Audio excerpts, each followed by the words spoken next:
লক্ষ্যবস্তুতে উড়ে গিয়ে ধ্বংসযজ্ঞ চালানোর বিষয়টি সামরিক বিশেষজ্ঞদেরও হতবাক করে দিয়েছে।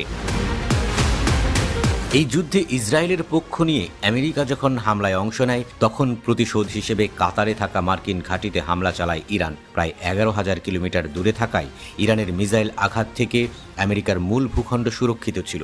কিন্তু এবার পরিস্থিতি ভিন্ন। যদি নতুন করে যুদ্ধ শুরু হয়, তাহলে এবার আমেরিকার মূল ভূখণ্ডই প্রধান লক্ষ্য হবে, হুঁশিয়ারি দিয়েছে ইরান। আমেরিকার পাশাপাশি এর পশ্চিমা মিত্র দেশগুলোকেও ইরানি মিসাইলের কঠিন পরিণতি ভোগ করতে হবে বলে সতর্ক করেছে দেশটি। ইরানের হাতে রয়েছে খুররাম শাহ, সেজিল, শাহাব 3, খুররাম শাহ 4-এর মতো অত্যাধুনিক সব মিসাইল। এসব মিসাইলের সর্বোচ্চ রেঞ্জ 2,500 কিলোমিটার। ইরান চাইলেই এসব মিসাইলের মাধ্যমে ব্রিটেন, ফ্রান্স, জার্মানির মতো আমেরিকার ইউরোপিয়ান মিত্রদের উপর হামলা চালাতে পারে। তাই এবার ইরানে হামলা চালালে